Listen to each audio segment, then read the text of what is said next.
Crime चक्र।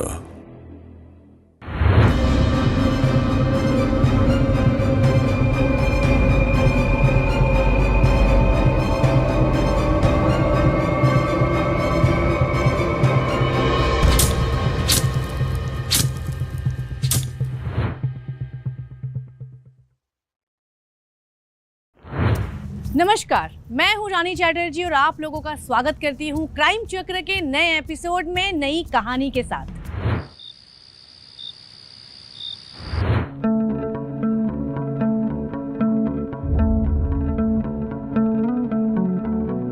Makeup कितना करोगी? मेकअप कर नहीं रही हूँ, उतार रही हूँ। अरे तो आ जाओ ना, मैं उतार देता हूँ।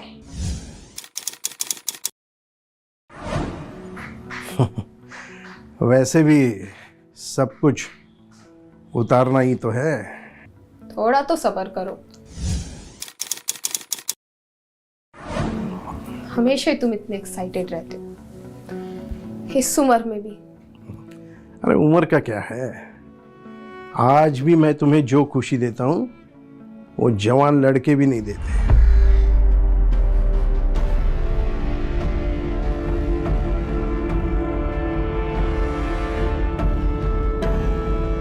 बात तो तुम्हारी सही है, तुम में है तो वो बात एकदम मर्दाना।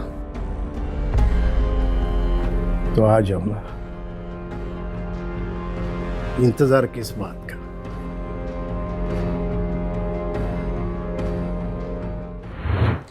मर्द हमेशा वो नहीं होता जो प्यार को सिर्फ अपनी मर्दाना ताकत से तौले, पर आज के समाज में ये धारणा बहुत आम हो गई है कि बिस्तर पर मर्दाना व्यवहार ही एक पुरुष की पहचान है। इसमें अकेले मर्द की कोई गलती नहीं है। कभी कभी औरतें भी इस व्यवहार को बढ़ावा देती हैं और कई भावनाओं में से कोई एक भावना इंसान पर हावी होती है तो वो अंजाम देती है जुर्म को।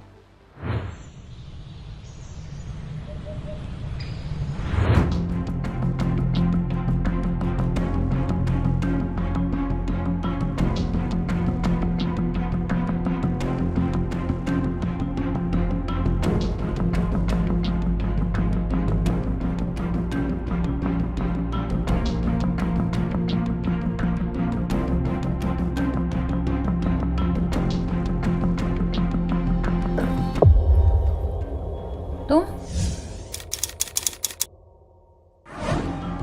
डर गई तुम? ऐसे कोई चोरों की तरह घर में घुसता है क्या?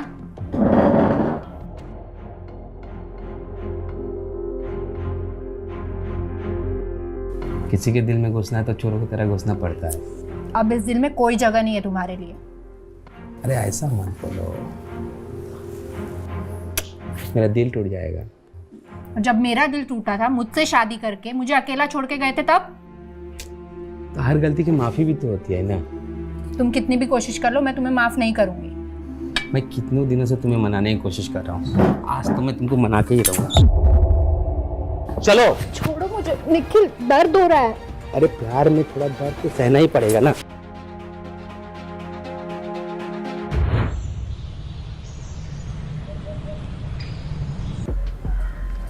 पढ़ाई वढ़ाई कैसे चल रही है? ठीक है,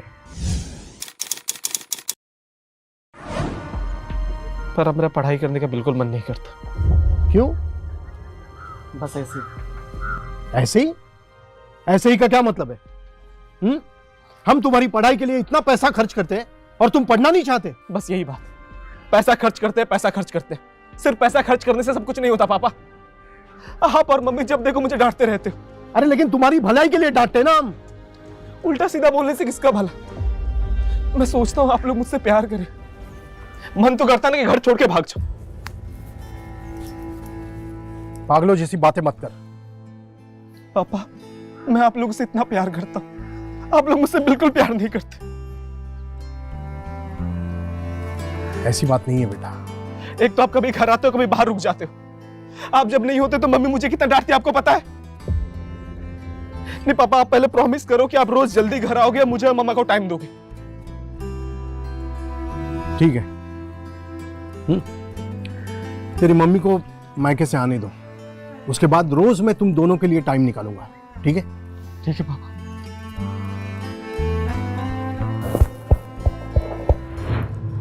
तीन अलग अलग रिश्तों की समांतर चलती कहानियां, पर क्या तीनों कहानियों में कोई संबंध है या तीनों बस अलग अलग चलती हुई कहानियां हैं? ये तीनों कहानियों का तार आपस में जुड़ना तब शुरू हुए जब प्रेम कुछ दिनों से अपने घर नहीं पहुंचा और ये उसके बेटे मयूर को लगा ये बात पुलिस स्टेशन में बतानी चाहिए, तो वो अपने चाचा निखिल के साथ पुलिस स्टेशन गया। सर हमें एक कंप्लेन लिखवानी है। हाँ जी बताइए। मयूर के पिताजी, मेरा चचेरे भाई साहब, प्रेम भाई साहब, कई दिनों से घर नहीं आए। आपने उनका फ़ोन ट्राई किया? सर मैंने कई बार फोन ट्राई किया पर पापा का कॉल ही नहीं लग रहा। और आपकी मम्मी? मम्मी तो गांव गई थी, नाना नानी के पास। वहाँ गांव के घर में फ़ोन नहीं है और मम्मी का फ़ोन का नेटवर्क नहीं लग रहा। मैंने पड़ोस के घर में कॉल किया था पर पता चला कि वो लोग वहाँ भी नहीं है। मतलब वो भी मिसिंग है? नहीं सर, शायद वो किसी रिश्तेदार के घर में शादी थी, वहाँ गए होंगे।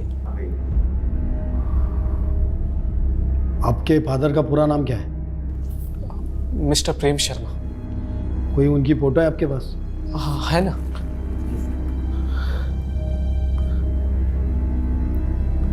हाँ ये सर। परब, ये कंप्लेंट लिख लो। सर।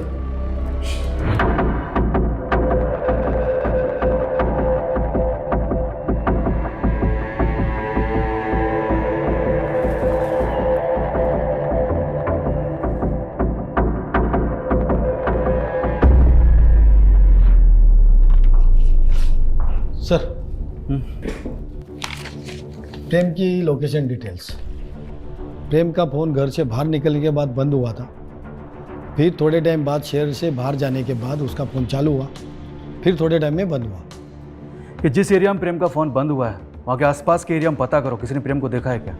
सर हमने ऑलरेडी एक टीम भेज दी है, वो जंगल एरिया है, वहाँ कोई आसपास रहता नहीं है। हमारी टीम और लोकल पुलिस छानबीन कर रही है। और मयूर की मम्मी यानी प्रेम जी की वाइफ? सर हमने वहाँ के थाने से पता किया, घर पर कोई नहीं था। और एक बात सर, प्रेम को ज़्यादातर उसके काम के सर्कल वाले के फ़ोन आए थे, लेकिन सर एक नंबर अलग है।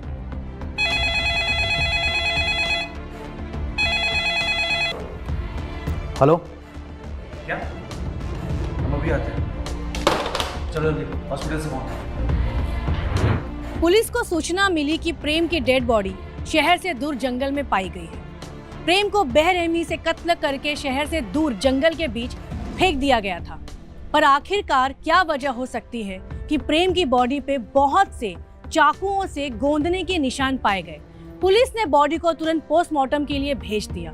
बॉडी को जंगल में पड़े पड़े कुछ दिन हो गए थे तो डेड बॉडी सड़ना शुरू हो गई थी। सर हम पता कर रहे हैं। Okay sir. सर प्रेम को बेरहमी से मारा गया, चाकू से बहुत बार वार भी किए। मुझे लगता है सर उसकी मौत ऑन द स्पॉट हुई होगी। उसके बाद बॉडी को जंगल में डंप किया गया। ये बॉडी जहाँ से बरामद हुई उसके आसपास कोई मर्डर वेपन मिला? नहीं सर, पर वहाँ से सर जूते के निशान मिले। ये जूते के निशान की रिपोर्ट मंगवाओ, बहुत वो देखो सुराग मिलता है। सर और एक दूसरी बात, प्रेम के शर्ट के कॉलर पे लड़की के बाल मिले। मैंने वो फॉरेंसिक के लिए भेज दिए, रिपोर्ट आती होगी। पर अब ये प्रेम की बीवी और उनके मायके वालों की कोई खबर? अब तक नहीं सर। प्रेम को उसकी बीवी और उसके ससुराल वालों के साथ कैसे रिलेशन है इसका पता लगाना होगा। कहाँ है मेरे पापा? क्या हुआ मेरे पापा को? मुझे मेरे पापा से मिलना है। इनको संभालिए प्लीज। क्या हुआ? शांत हो जाओ भाई साहब, आप इस दुनिया में नहीं रहे। नहीं पापा,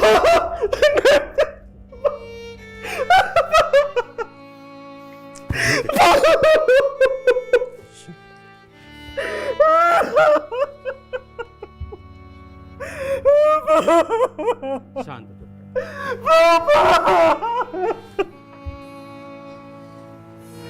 देखिए आप दोनों को हमारे साथ पुलिस स्टेशन चलना होगा, आपसे थोड़ी पूछताछ करनी है।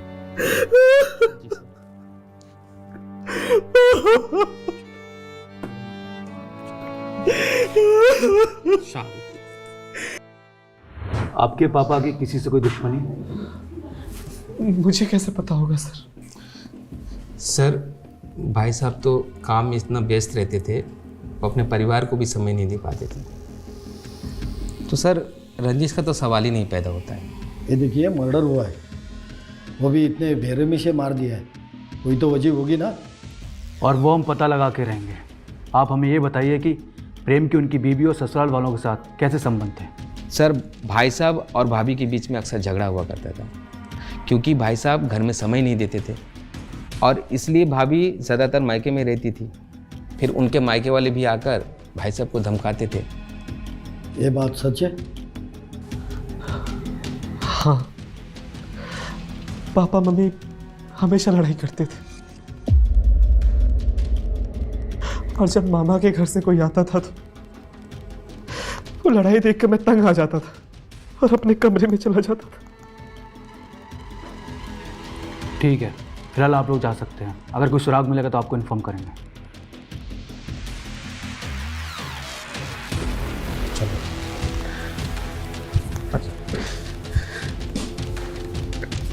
पर वो तुम कॉल डिटेल्स के बारे में कुछ बता रहे थे ना? हाँ सर, एक नंबर मिला है और वो किसी लड़की का है। और एक बात सर, जंगल में कार के टायर के निशान भी मिले। एक काम करो, ये फॉरेंसिक से मर्डर टाइमिंग का पता चलते ही उस समय से जंगल के आसपास के हाईवे के और पेट्रोल पंप के सीसी फुटेज निकलवाओ और वहाँ से जितनी भी गाड़ियाँ गुजरी हैं उनका पता लगाओ। जी सर। और प्रेम जी ने जिस लड़की को बार बार कॉल किया था उसे लेकर आओ। सर। आखिर क्या था प्रेम की हत्या के पीछे का सच? क्या प्रेम के ससुराल वाले सच में प्रेम की हत्या में शामिल थे या इस हत्या की कोई और ही वजह थी? और कौन थी वो लड़की जो प्रेम के कॉल डिटेल्स में उसके गायब होने वाले दिन से सिर्फ एक कॉल के लिए पुलिस के रडार में आ गई थी? क्या उस लड़की का इस हत्या से कोई संबंध था? आइए देखते हैं आगे की कहानी में।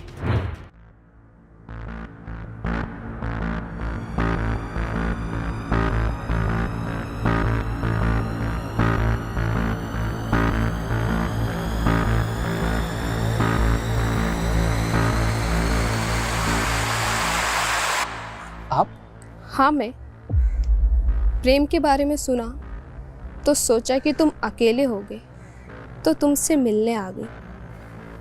आप अंदर कैसे हैं? इस घर की एक चाबी मेरे पास भी है, प्रेम ने मुझे दी थी। तुम्हें तो पता ही है ना कि प्रेम और मैं बहुत अच्छे दोस्त थे। हाँ हाँ, मुझे मालूम है। मैंने सोचा कि तुम्हें सहारे की ज़रूरत होगी तो इसलिए सहारा देने आ गई।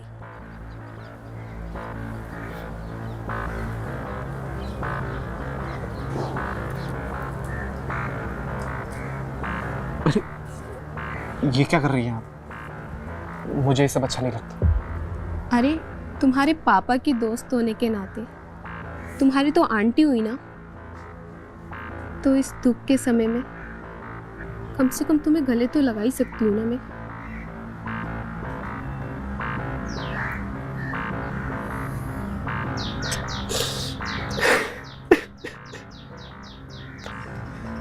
तुम्हारे पापा बहुत अच्छे इंसान थे। नहीं, मेरे पापा अच्छे इंसान नहीं थे, क्योंकि अगर वो अच्छे इंसान होते तो मम्मी उन्हें बार बार छोड़ के नहीं जाती। नफरत होने लगी थी मुझे। तो क्या वो लड़की रोज ही थी? प्रेम और रोज के बीच काफी गहरे संबंध तो थे ही, तो हो सकता है कि वो कॉल लिस्ट में रोज का नंबर हो। पर क्या रोज प्रेम की हत्या कर सकती थी? और अगर हाँ, तो क्यों? क्या वजह हो सकती है? और मयूर की माँ कहाँ है? क्या एक माँ अपने बच्चे से इतने दिन तक दूर रह सकती है? और मयूर की आंखों में अपने पिता के लिए इतनी नफरत, क्या एक बेटे की नफरत भी पिता की जान ले सकती है? जिस प्रकार के समाज में हम जी रहे हैं, अपराध की कोई भी वजह हो सकती है। किसी भी अपराधी के चेहरे पे नहीं लिखा होता कि वो अपराधी है। सर,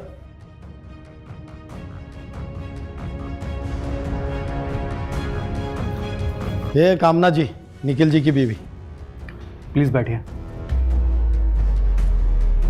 जैसा कि आपको प्रेम की हत्या के बारे में पता ही होगा, उसी की पूछताछ के लिए हमने आपको यहाँ बुलाया है। सर, मुझसे कैसी पूछताछ?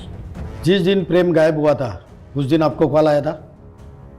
सर, प्रेम जी अक्सर मुझे कॉल किया करते थे। वो मेरे जेठ थे और उनकी वाइफ यहाँ थी नहीं। मयूर के खाने पीने का ध्यान मैं ही रखती थी। तो आप और निखिल मयूर का ख्याल रखते थे? देखिए, ये हत्या का मामला है। आप हमें कोऑपरेट करिए, नहीं तो फिर हमें अपना तरीका अपनाना पड़ेगा। सरिता जी। सर देखिए, मेरा उस परिवार से कुछ खास लेना देना है नहीं। मेरी और निखिल की शादी भी डिवोर्स के कगार पे आ गई है। कोई खास वजह? वो मुझसे शादी के बाद अलग रहने लगे थे। उन्होंने दूरियां बना ली थी। बहुत कोशिश की उन्होंने वापस आने की, पर अब मेरा मन ही नहीं था उनके साथ रहने का। तो आपका मन क्या प्रेम के साथ रहने का था? सर देखिए, आप एक औरत के चरित्र पे ऐसे इल्ज़ाम नहीं लगा सकते हो। अगर पूछताछ करनी है तो उस रोज से कीजिए ना। लगता है बहुत कुछ जानती हैं, लेकिन हमसे छुपा रही हैं। ज़रा खुलकर बताइए। सर, उस रोज ने प्रेम भाई साहब को अपने प्यार के जाल में फंसाया हुआ था और उसी के वजह से प्रेम भाई साहब का घर तबाह हुआ है।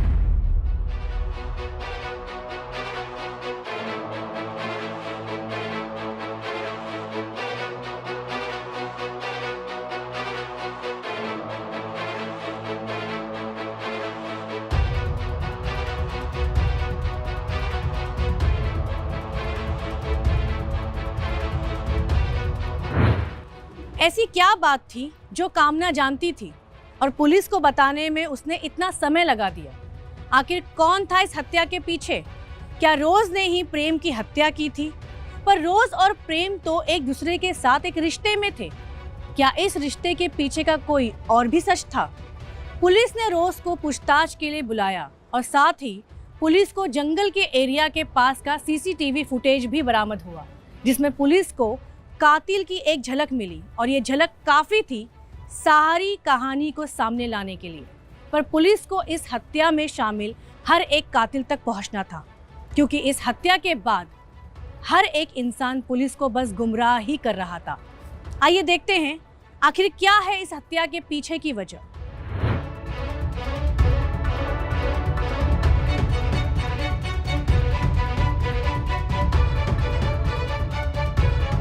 किसके लिए इतना सच सवर रही है? हाँ? कितने के जान लोगी तू? दूर रहो मुझसे। मैं दूर रहूं? हाँ? मैं क्या कम पड़ा था तुझे, जो मेरे चचेरे भाई के साथ तू रंगरेलियां मना रही थी और उसे अपने जाल में फंसा लिया? फंसाया? और मैं तो तेरे साथ लिव इन रिलेशनशिप में थी ना, और वो तेरा भाई वो मुझ पर लट्टू हो गया, तो इसमें मैं क्या करूं? मैं क्या करूं? हाँ? कैसी औरत है रे तू? और कैसा आदमी है तू जो अपने ही भाई को इतनी बेरहमी से मारा तूने?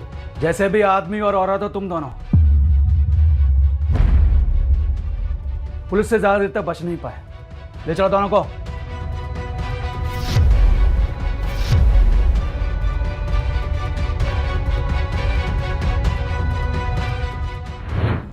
प्रेम की हत्या के पीछे रोज और निखिल का हाथ था। कामना के बयान से पुलिस को यह पता चला कि निखिल और रोज लिव इन रिलेशनशिप में रह रहे थे और इसी वजह से कामना का निखिल से रिश्ता टूट गया था। पर जब निखिल और रोज एक साथ थे तो प्रेम के साथ संबंध रखना क्या सही था? इस हवस के लव ट्रायंगल ने न जाने कितनी जिंदगियां बर्बाद कर दी। आइए देखते हैं आखिर कत्ल कैसे हुआ। हमें जहाँ से प्रेम की बॉडी मिली थी वहीं के पास के सीसीटीवी फुटेज में तेरा फेस रिवील हो गया। अब तेरे लिए अच्छा होगा कि तू कन्फेस कर ले। बोल, सच क्या है? सर, मैं और रोज लिविंग में रहते थे और प्रेम भाई साहब है ना, एक दिन मैंने उनको पकड़ लिया रोज के साथ पे हम बिस्तर रहते थे।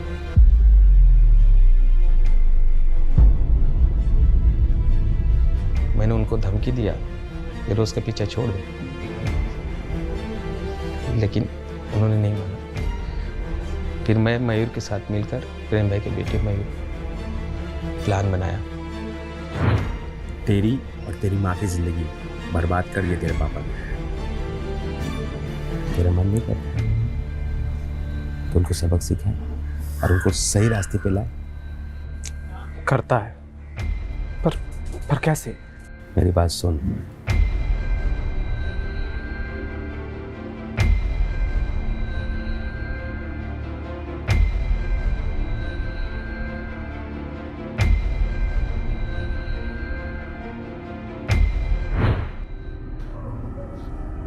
सर, एक दिन की बात है, मैं और मयूर मिलकर रोज के घर गए। मुझे पता था प्रेम भाई साहब दरवाज़ा नहीं खोलेंगे। फिर हमने पड़ोसी बनने का नाटक किया।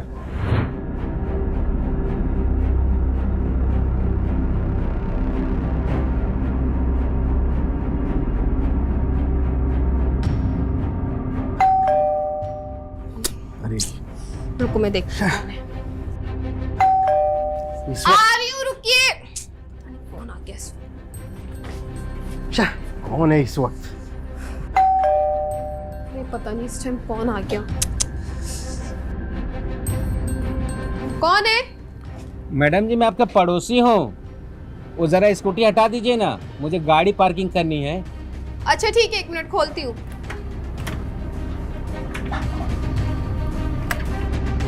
हट! अरे रुकिए, 1 मिनट, कहाँ जा रहे हैं? अरे रुकिए तो, अरे सुनिए, अरे रुको ना। निखिल, मयूर, अरे रुको। निखिल, अकेले क्या कर रहे हो? अरे छोड़ो उसको।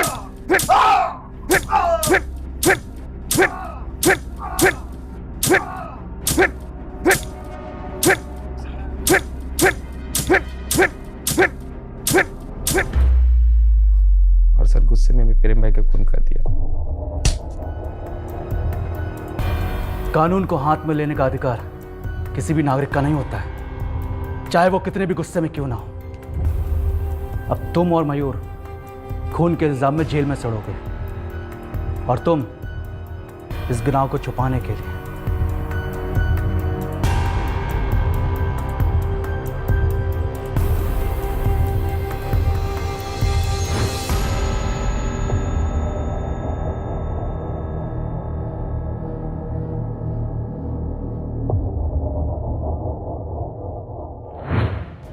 निखिल ने प्रेम की हत्या कर दी और रोज और मयूर को धमकाया कि वो पुलिस के सामने वही बयान दे जो वो उन्हें बोले। इस तरह अनजाने में मयूर और रोज भी इस हत्या की साजिश में शामिल हो गए।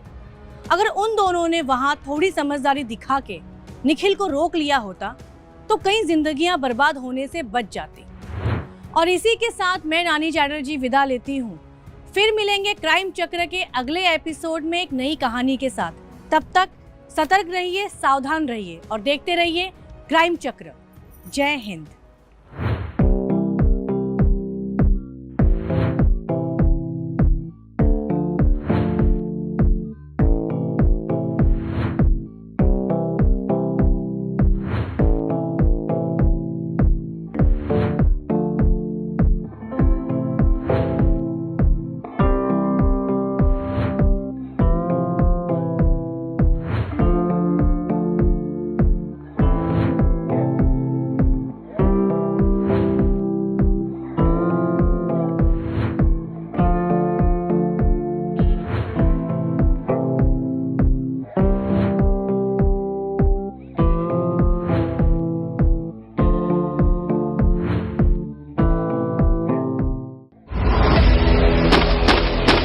क्राइम चक्र।